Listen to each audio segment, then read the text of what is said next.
L'entretien des patriotes. Bonjour à tous, heureux de vous retrouver. Thierry Breton, vive le rideau de fer. Guillaume Play, victime de Pigasse. Brigitte, Xavier Niel, la rupture. Avant de traiter ces informations et beaucoup d'autres, vous connaissez la coutume sur cette chaîne. Je commence toujours mon entretien par remercier ceux qui m'ont permis justement de le produire, car ils m'ont financé l'aide. Merci rémunérateur. Et aujourd'hui sont à l'honneur des fidèles parmi les fidèles, hein.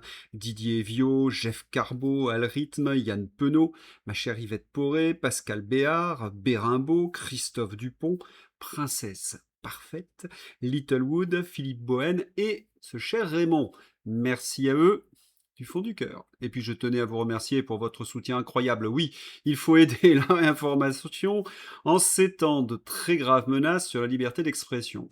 Comment faire? Oh, c'est simple, il suffit de lever le petit pouce, écrire de gentils messages, diffuser sur d'autres réseaux sociaux et puis surtout, n'oubliez pas d'activer votre cloche notification. Merci à tous. Hier, gros fou rire lorsqu'on a lu cette news. Léa Salamé, Edoui Plenel et faux médias, Raphaël Gluglu victime d'une opération russe de déstabilisation.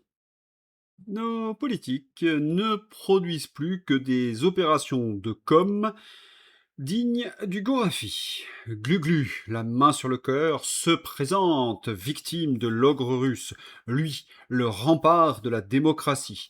C'était à se tordre. Et puis, comme toujours, la vengeance du réel.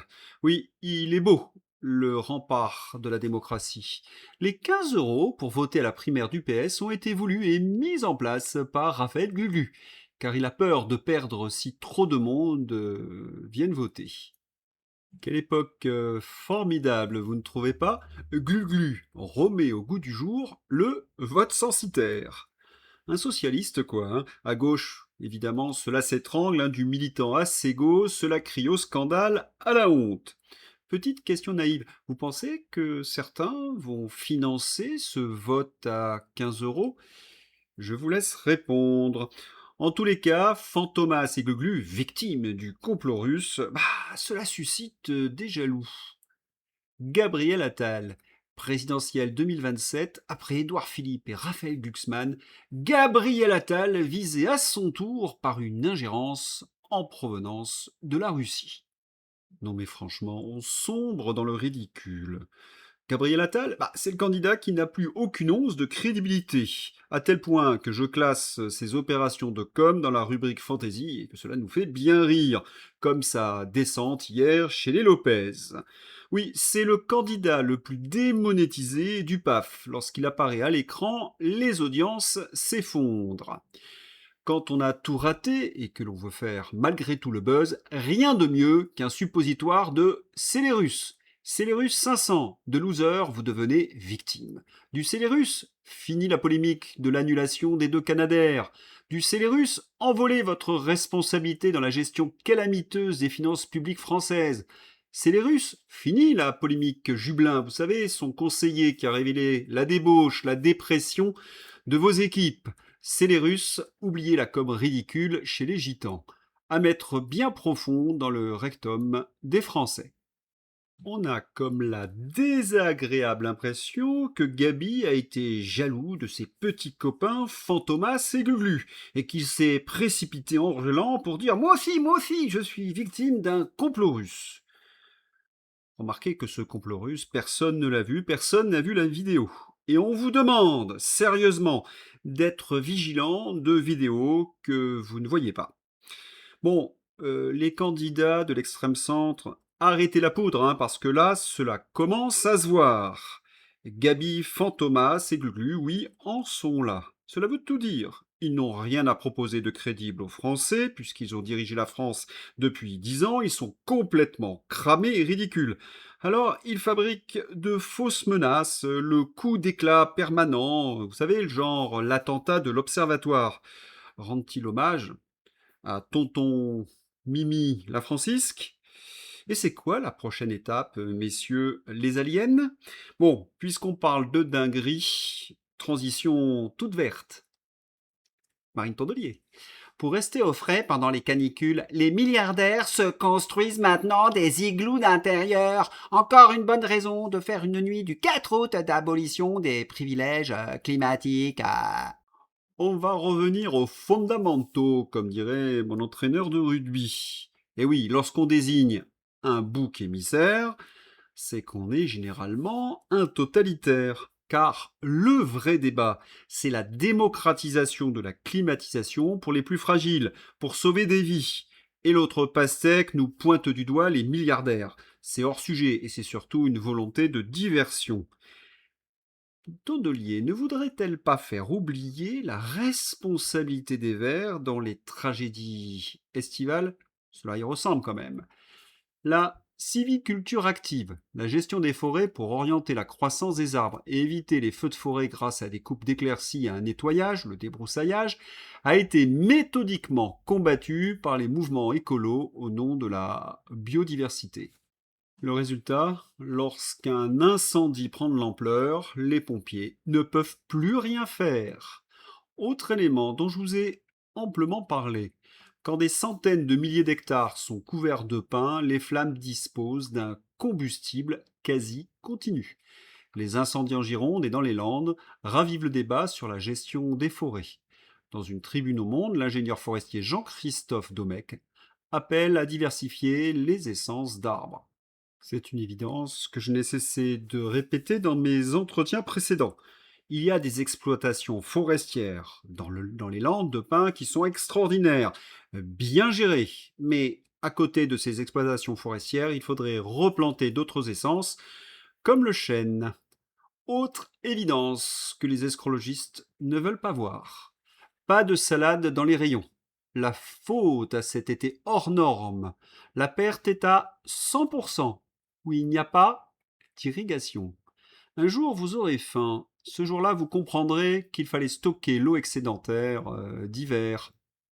Refuser la construction de réserves d'eau est en plus un non-sens écologique. La faune et la flore se développent à côté de ces réserves d'eau. Mais d'où vient ce délire sectaire contre les réserves d'eau en France? Eh bien, des gourous qui ont raconté n'importe quoi. Ils ont plaqué les problématiques du Sahel à la France, qui est un pays tempéré, très arrosé en automne, en hiver et au printemps. Certes, en été, il manque d'eau. C'est pour cela qu'il faut stocker. Et oui, tous ces gourous ont raconté n'importe quoi. C'est complètement débile, mais certains y croient. Et bien entendu, quand on explique ce genre de choses, preuve à l'appui, eh bien, les escrolos ne l'acceptent pas. Marine Tondelier réclame l'interdiction de X en France, qu'elle accuse de favoriser les ingérences étrangères et la diffusion de fake news à cause de son algorithme. C'est dans l'aberration, bien entendu. Marine Tondelier, qui se fait une community note à chaque fois qu'elle ouvre la bouche, demande l'interdiction de X. Bientôt le retour de Hello Kitty financé par vos impôts via le CNRS? Ces politiques n'ont vraiment aucune décence. Nos forêts sont dévastées par des incendies. Nous connaissons les raisons. Diktat des écologistes, pompiers dénués de moyens, absence de vision de la gestion des forêts. J'ai écrit pas mal de choses à ce sujet. Vont-ils assumer ces politiques? Non. Ils veulent plus de censure et surtout, c'est les Russes. Si, sur BFM. Pour BFM-VC, les incendies qui ont ravagé la France ont été allumés par les Russes. J'étais étonné que le Célérus ne soit pas évoqué pour la vague d'incendies de forêt qui frappe la France. Eh bien, mon étonnement a cessé grâce à BFM TV et ses experts. Caroline Tominet, experte en rien et surtout pas en géopolitique, elle est surtout présidente de l'ONG pour l'Ukraine, ose et passe le mur du son. Ils osent tout, c'est à cela qu'on les reconnaît. Et bien sûr, sur le plateau, pas un journaliste, qualification très galvaudée depuis la pandémie, pour apporter un peu de rationalité face à des propos débiles et délirants.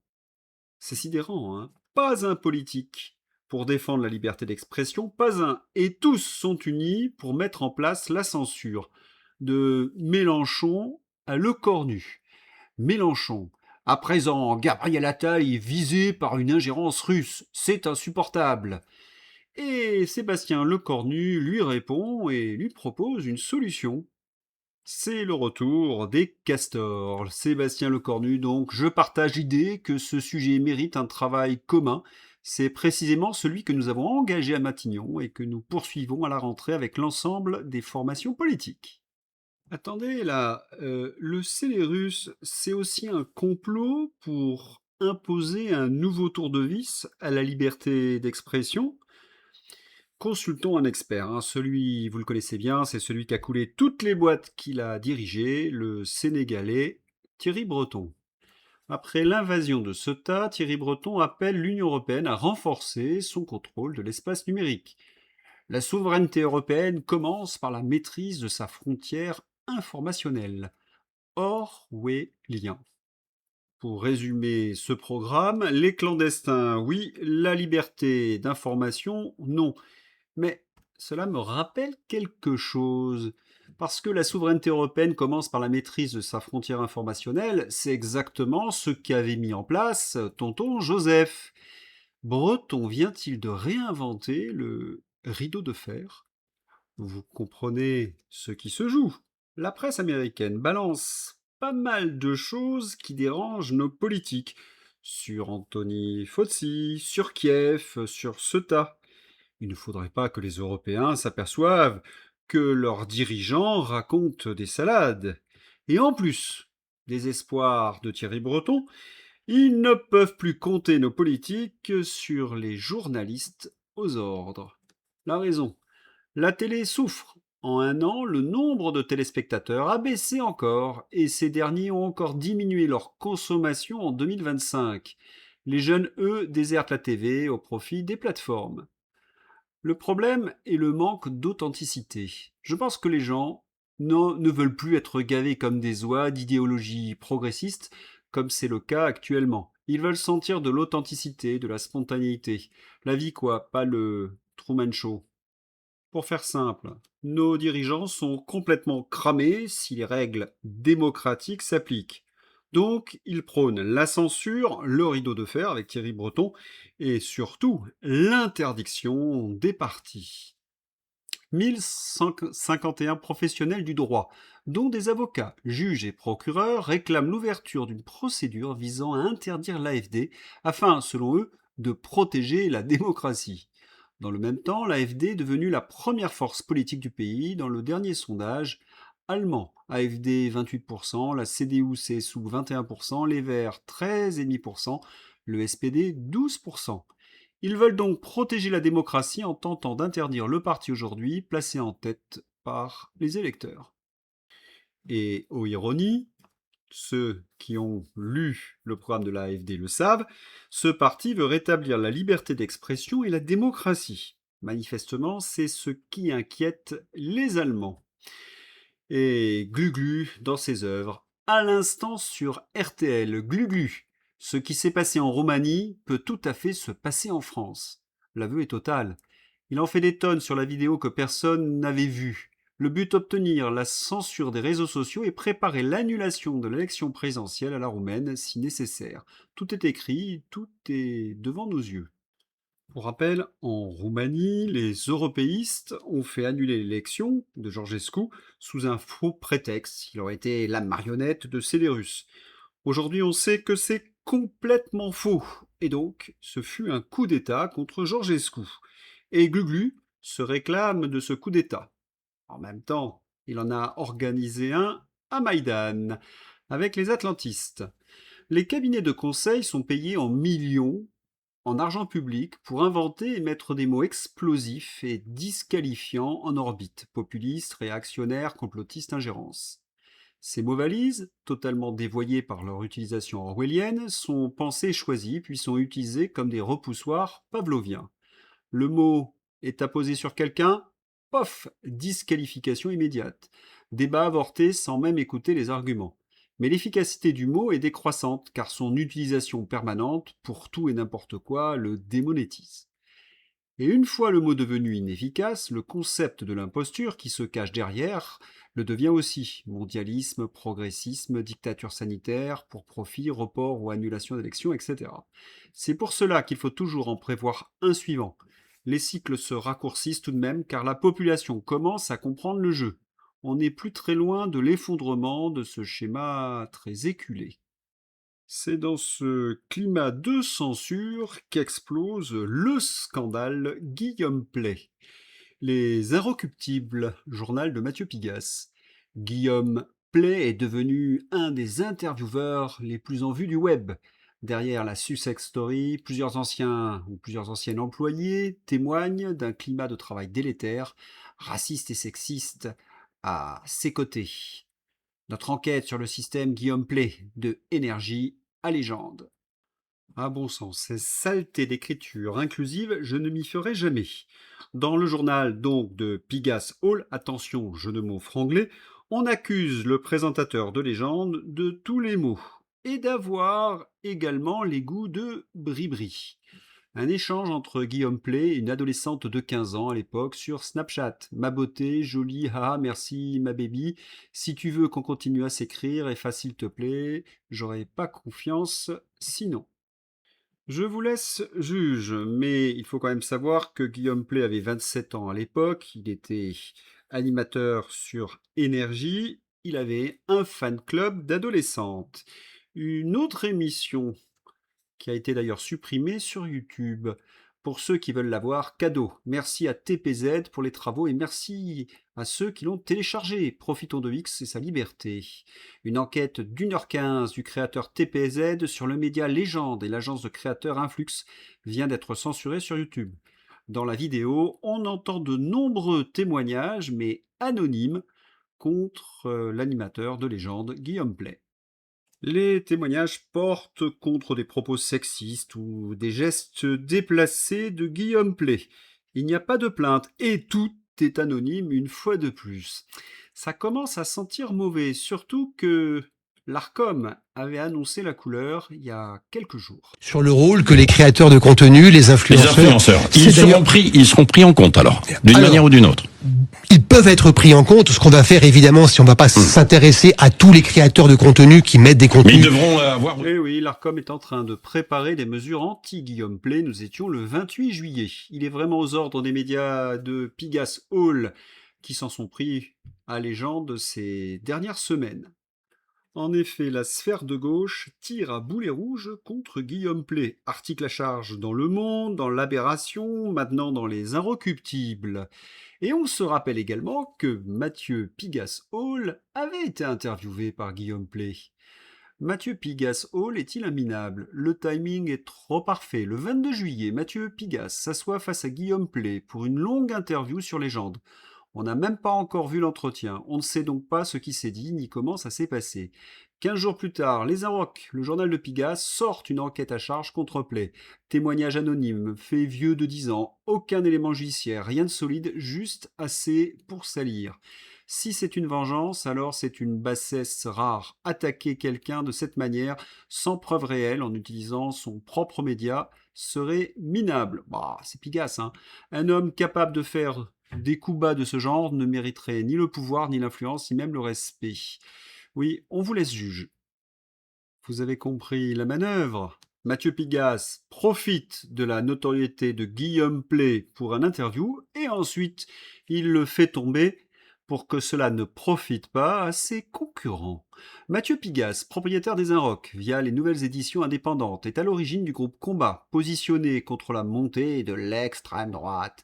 Play, de son côté, a été critiqué à plusieurs reprises, Star Press, Arrêt sur Image, Conspiracy Watch, pour avoir offert une tribune à des figures comme Dieudonné, contribuant, selon ses critiques, à les rendre fréquentables auprès d'un jeune public. Cette ligne éditoriale de Légende est structurellement à l'opposé du positionnement revendiqué par Pigasse. Guillaume Play a donc le droit de faire une interview complaisante de Mathieu Pigasse, comme ce fut le cas récemment. Mais pour avoir aussi reçu des personnalités de droite, il mérite de tomber. Pigasse profite de Légende et ensuite le flingue. On comprend mieux le timing de l'enquête des Inrocks. Un média pluraliste de moins à l'approche de la présidentielle. C'est toujours ça de prix.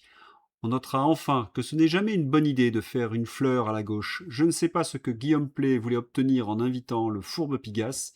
Je ne crois pas qu'il soit heureux de ce qu'il a obtenu. Avec ce genre de fourberie, je profite de la notoriété de Légende, puis après je le flingue. Cela va commencer à tirer dans tous les coins dans la presse parisienne. N'oubliez pas que la gauche a dans sa ligne de mire CNews. Oui, la guerre est déclarée. Dans Marianne, tenez. Xavier Niel a la protection du poudré. Mieux, il a son oreille, ajoute un ancien ministre étonné de la place qu'a prise auprès de celui qui aime lancer aux employés de l'Élysée: je ne mets jamais de cravate, sinon vous ne me reconnaîtriez plus. Faut-il rappeler que Xavier Niel a racheté Best Image à Mimi Marchand? Un vrai trésor de guerre, de quoi faire chanter tout Paris. Pourquoi? Parce que Best Image, c'était une société de paparazzi. Il y a les clichés du tout Paris lorsqu'il fait la fête, les célébrités, les hommes politiques. Mimi Marchand parlait de son assurance vie. Et oui, des soirées dans l'appartement de Geffrey, avenue Foch, des soirées poudre ou des soirées parties fines avec nos politiques. C'est en tout cas ce qui se susurre. Macron n'a rien à refuser à Xavier Niel.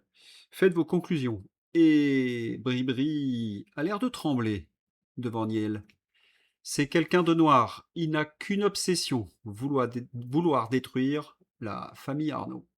Là encore, on a besoin de rappeler certaines choses. Bribri a un contrat avec LVMH, elle est en quelque sorte leur ambassadeur. Elle est très amie avec Delphine Arnaud. On a vu dernièrement une attaque dans Le Monde contre Bernard Arnault, téléguidé par l'Élysée et certainement Xavier Niel. Le résultat, Bernard Arnault s'est rapproché de Bolloré. Les Macron marchent sur une corde raide. À quand la chute?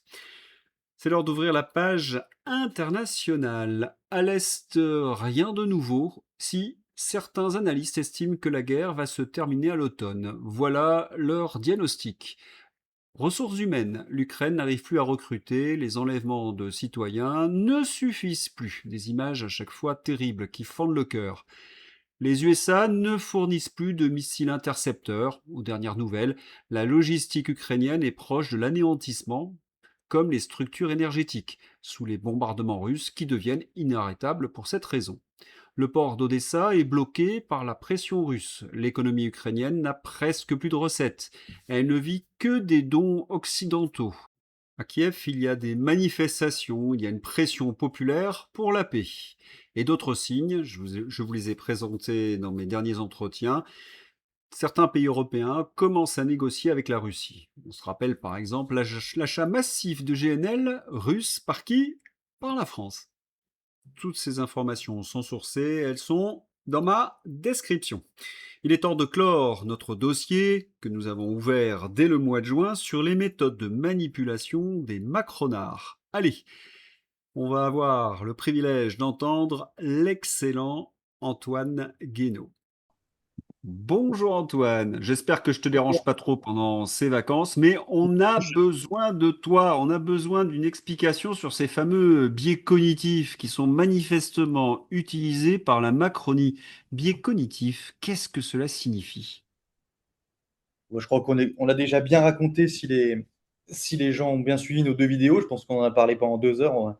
On les a rasés avec ça. Non, j'exagère, je rigole quand je dis ça, mais je pense qu'ils ont déjà bien compris. C'est avant tout, de toute façon, comment dire, c'est ce qu'utilise le pouvoir pour nous. Alors, nous convaincre, non. Nous persuader, non. Maintenant, on est au-delà de ça, hein. C'est vraiment utiliser, j'allais dire, nos plus bas instincts, entre guillemets, ou notre plus basse nature, hein. Mais nous restons des hommes, et c'est comme ça. Mais il faut combattre sa nature aussi. Euh, voilà, c'est ce qu'ils utilisent pour nous dominer et puis pour asseoir leur autorité. Voilà. Euh, Encore une fois, moi je reviens, j'aime bien le triptyque que je t'avais dit, mais qui explique bien, et je pense qu'on peut résumer avec ça. C'est avec ce nudge, donc le nudge, la technique, enfin sur le comportement, vraiment, le nudge, donc c'est orienté vers un comportement. Donc on adapte tel comportement. Ensuite, on a Festinger, hein, on se rappelle, la dissonance cognitive. On a un comportement, une croyance, on va adapter sa croyance au comportement. Et dernière étape, et c'est la plus importante, parce que moi, je trouve ça assez marrant, mais voilà, mais on va chercher la rationalisation à notre croyance. Donc ce qui fait qu'à la fin, en ayant changé notre comportement, ils ont réussi à nous faire changer de croyance alors, et même pas en nous convainquant de quelque chose, eux, mais nous-mêmes, on s'est auto-convaincus de quelque chose. Je vais en profiter pour vous rappeler ce que sont ces biais cognitifs. Il y a d'abord l'effet d'ancrage, tendance à se fier exagérément à la première information reçue, l'ancre pour fixer un prix ou une estimation.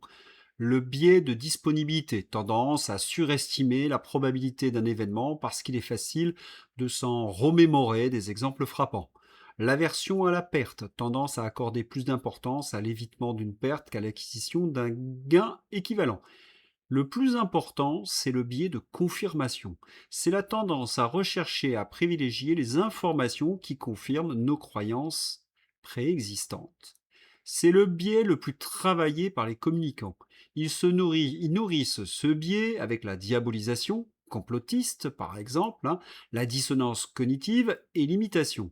Pendant la pandémie, ces trois éléments ont été mis en place à la télévision, ils ont été martelés. Ainsi, le Covidio s'est senti flatté, il s'est mis à rejeter les antivax, c'est ça le complot.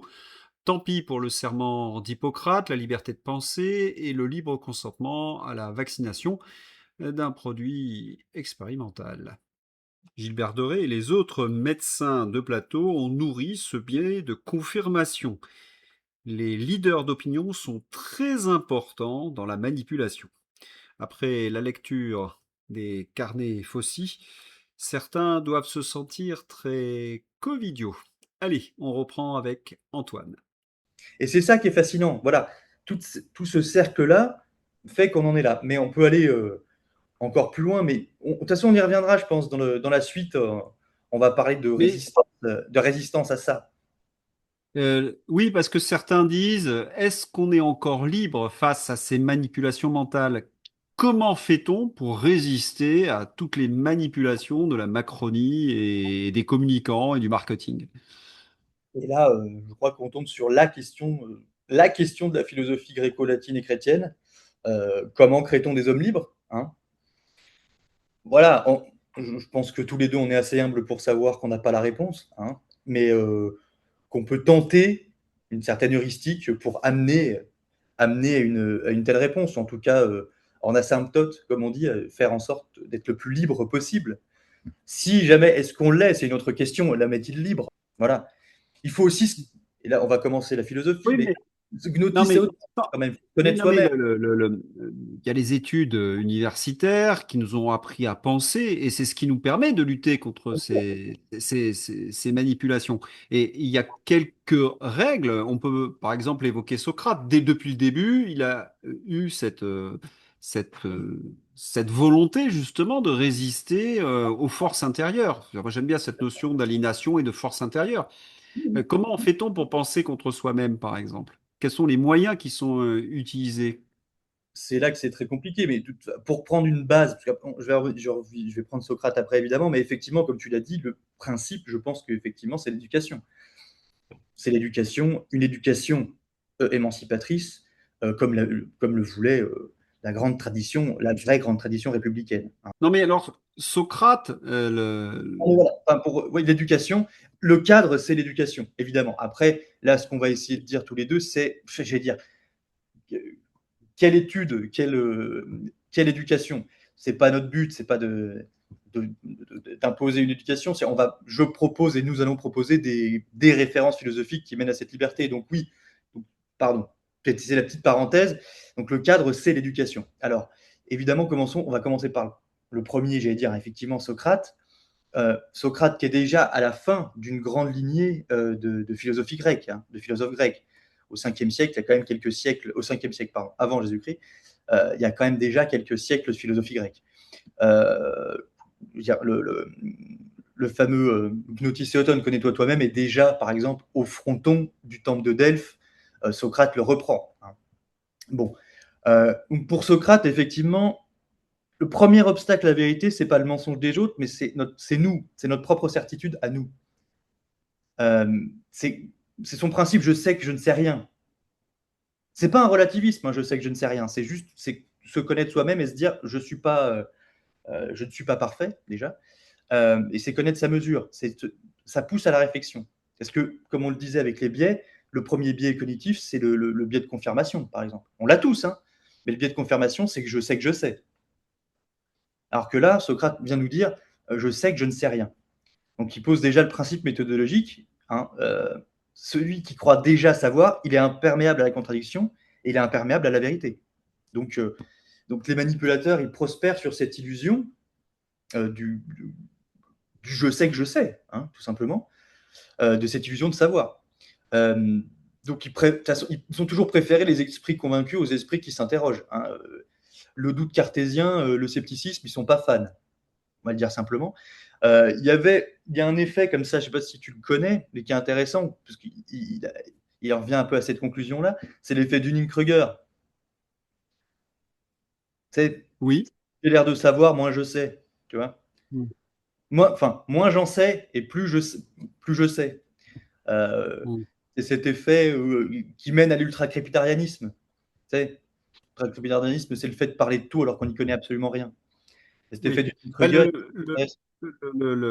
la question, c'est, puisque l'université française, c'est l'héritière de toute cette pensée normalement, philosophique grecque, normalement, et bon, sans aller, on va pas non. forcément évoquer que le positivisme, mais c'est l'idée aussi d'affronter le réel par un questionnement, par un recul, éviter d'aller vers une position simpliste, Tout à fait. de questionner le réel et de lui apporter la contradiction.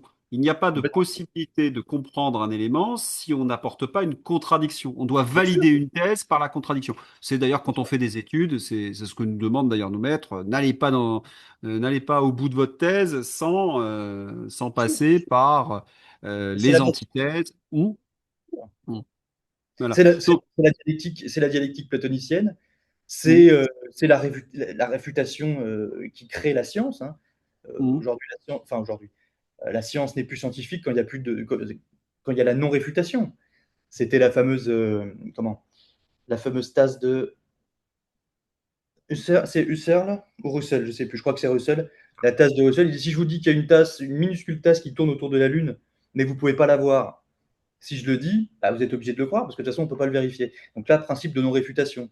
S'il y a non-réfutation, il n'y a pas de science. parce qu'on parle de Oui, biais, bon, oui, de lutter contre ces biais, ces a priori, c'est d'essayer d'écouter, d'entendre les autres, de peser jugement, de peser c'est tout. le pour et le contre. Dans Mais allez, l'Antiquité, d'ailleurs, oui. c'est ça. Aller chercher l'antithèse de la thèse qu'on défend, disons, ou de son postulat. On peut aller chercher son antithèse, et c'est ce que ferait Montaigne, quoi. C'est le que sais-je de Montaigne. C'est le que sais-je de Montaigne, c'est apprendre à penser contre soi-même aussi. Je sais que tu adores Montaigne, on est deux, mais je sais que toi, tu adores Montaigne, mais c'est apprendre à penser contre soi-même, et c'est ça qui est Dieu sait si je l'ai étudié et lu.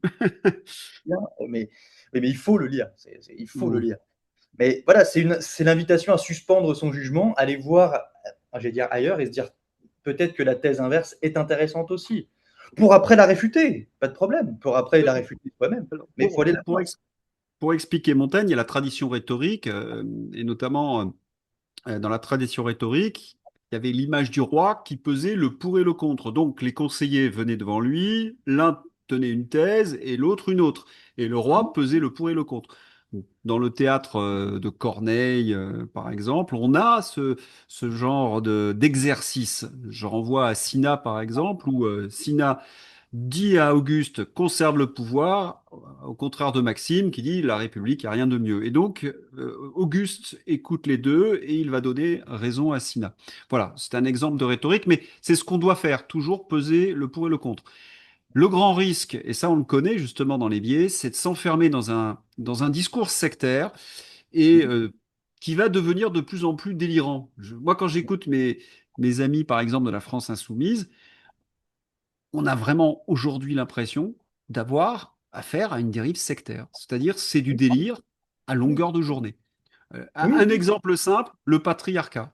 Quand une oui, militante dit patriarcat, on a l'impression qu'elle est allée au bout de son raisonnement. oui, Et le patriarcat est à toutes les sauces, quoi. Tout devient complètement. patriarcat. Et puis le patriarcat est le mal absolu. Donc, mais ça, c'est retombé dans un monde manichéen aussi. C'est retombé dans le monde manichéen, bien contre mal. Voilà. Voilà, C'est, exactement. j'anticipe un peu parce que je voulais qu'on finisse par là, mais c'est pas grave. Mais c'est un peu ce que dit Sowell. Sowell, c'est dans, je sais plus le nom du bouquin. Si, c'est The Conflict of Vision. C'est les visions du monde. Où justement, il Oui. explique ça. c'est qu'il montre, et c'est intéressant parce qu'on retourne là-dessus aussi, sur le fait de suspendre son jugement. Parce qu'on a tous des biais, et là, le biais principal, on va dire, c'est pas un biais psychologique, c'est plus un biais, comment dire, un biais théorique, un biais spirituel, disons. On est tous, voilà, on vient de quelque part, même si ça peut être social, mais bon, bref. Euh, on interprète les faits à travers des visions du monde préexistantes. Bon, je vais arrêter Antoine. Je vous donnerai d'ailleurs la suite de cet entretien samedi dans les salons de conversation. Mais on va faire le bilan de ces échanges avec Antoine. Allez, une petite conclusion. Lutter contre les manipulations. Bah, comme vous l'avez entendu, c'est le rôle de l'éducation, mais pas forcément scolaire, hein. Il faut toujours avoir cette curiosité, apprendre, par exemple, à connaître le fonctionnement de l'homme. C'est l'impératif socratique. Et toujours la raison comme principe actif. Le rôle de l'antithèse, toujours passer au crible son savoir, hein, et je vous ai évoqué le délibératif, peser le pour et le contre, et dans l'information, bien sûr, croiser ses sources. Se méfier des biais de confirmation et des représentations hâtives. Et un point que j'ai oublié d'évoquer avec Antoine, la notion de valeur. La tradition occidentale a passé au crible de la raison et de l'histoire ces grands textes comme la Charte de Munich, le Serment d'Hippocrate, les droits de l'homme, hein, la liberté d'expression, les 10 commandements. Toute remise en cause de ces commandements est évidemment douteux. Cela cache un projet totalitaire. Je pense que vous avez de nombreux exemples en tête. Et puis, bien connaître la rhétorique, les lois de la com, hein, ce qu'on appelle l'écriture totalitaire. Tuer le messager, la diabolisation, le bouc émissaire, la connotation, les dogmes, les biais, la dissonance cognitive, le nudge dark et l'inversion accusatoire. Voilà, à vous de juger. Et de jouer. C'est tout pour aujourd'hui, je vous souhaite une excellente journée, à bientôt, au revoir.